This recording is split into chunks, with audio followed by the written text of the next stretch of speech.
खबर आपको बताते हैं। जंतर मंतर पर पहलवानों का धरना प्रदर्शन जारी है। कनॉट प्लेस थाने पहुंचे पहलवान, सभी बयान दर्ज करा लिए गए हैं। तो आपको बता दें कि इसी पर ज्यादा जानकारी के साथ में सुशील पांडे हमारे साथ में जुड़ गए हैं। सुशील का रुख कर लेते हैं। सुशील, क्या जानकारी मौके से मिल पा रही है, क्योंकि कल एफआईआर दर्ज की गई थी, इसके बाद आज क्या अपडेट? आपको तस्वीरों में दिखाऊंगा। देखिए, तस्वीरों में दिखाऊंगा कि देखिए ये फिलहाल मुलाकात करके कनॉट प्लेस थाने से विनेश और फिलहाल बजरंग पुनिया जो हैं वो तस्वीरों में आपको फिलहाल अभी यहाँ दिख रहे होंगे। ये उनकी गाड़ी है जो फिलहाल अब यहाँ से वो निकल रहे हैं। ऐसा फिलहाल बताया जा रहा था कि जो एफआईआर कनॉट प्लेस थाने में दर्ज की गई थी उस कंप्लेंट की कॉपी फिलहाल इन्हें दिल्ली पुलिस ने नहीं दिया था और उसी कंप्लेंट की कॉपी को फिलहाल ये लेने आए थे। हालांकि जो मुलाकात हुई है दिल्ली पुलिस से, उस मुलाकात में एसएचओ खुद बाहर तक पहलवानों को छोड़ने आए थे। विनेश फोगाट और बजरंग पुनिया, ये दो पहलवान फिलहाल गाड़ी में दिखे जिन्होंने फिलहाल यहाँ पर एसएचओ से मुलाकात की थी। कनॉट प्लेस थाने में ये आए थे, चूंकि इससे पहले प्रियंका गांधी वाड्रा भी जंतर मंतर पर इन तमाम पहलवानों से उन्होंने मुलाकात की थी और उसी के बाद फिलहाल इन लोगों की तरफ से ये बात रखी गई कि अभी दिल्ली पुलिस ने उन्हें कंप्लेंट की कॉपी नहीं दी है। चूंकि दिल्ली पुलिस ने 2 एफआईआर दर्ज किया है। पहला जो नाबालिग की तरफ से यौन शोषण की बात कही जा रही थी, एक मुकदमा वो दर्ज किया गया है पॉक्सो के तहत। दूसरा मुकदमा की और जो महिला पहलवान हैं उन्होंने छेड़खानी का भी आरोप लगाया है। तो 2 एफआईआर फिलहाल दिल्ली पुलिस ने इसी थाने में, कनॉट प्लेस के इसी थाने में फिलहाल दर्ज किया था और कंप्लेंट की कॉपी जो है वो उनको फिलहाल नहीं मिली थी।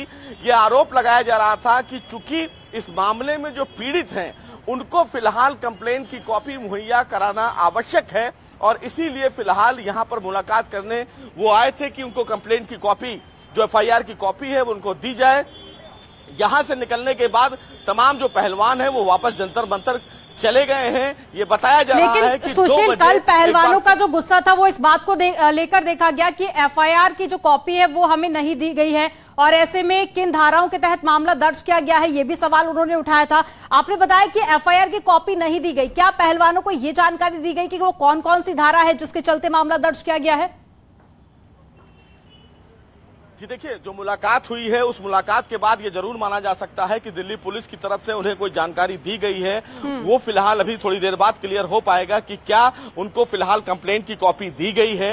हालांकि सबसे बड़ा सवाल था कि जो पॉक्सो और जो दूसरा एफआईआर है उसमें कौन कौन सी धाराएं फिलहाल दिल्ली पुलिस ने जोड़ी है। क्या उसमें 354 जो मिनिस्ट्री ऑफ वुमेन है वो जोड़ा है या फिर और भी अलग से धाराएं जोड़ी है। चूंकि जो पॉक्सो का मामला होता है उन मामलों के तहत जो फिलहाल नाबालिग पीड़िता होती है उसको काउंसलर के सामने पेश किया जाता है, जहां पर उसके स्टेटमेंट रिकॉर्ड किए जाते हैं 164 सीआरपीसी के तहत।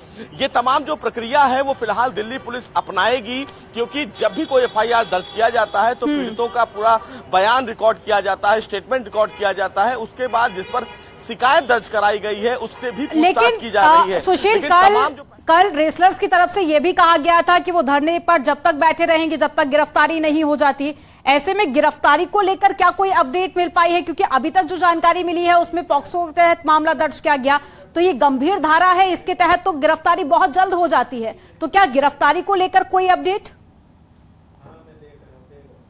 जी देखिए, फिलहाल इस पूरे मामले में ये समझना होगा कि जिस व्यक्ति पर ये आरोप लगाया गया है वो फिलहाल सिटिंग एमपी हैं और उनको गिरफ्तार करने से पहले दिल्ली पुलिस को लोकसभा अध्यक्ष से सैंक्शन लेना पड़ेगा। चूंकि इस पूरे मामले में जो आरोप लगाया गया है बृजभूषण सिंह पर, उन आरोपों के तहत उनसे भी पूछताछ की जाएगी, लेकिन पहले पीड़ितों का स्टेटमेंट रिकॉर्ड होगा, क्योंकि एक प्रक्रिया होती है। किसी भी मामले में अगर एफआईआर दर्ज होती है तो एक प्रक्रिया के तहत आगे बढ़ा जाता है।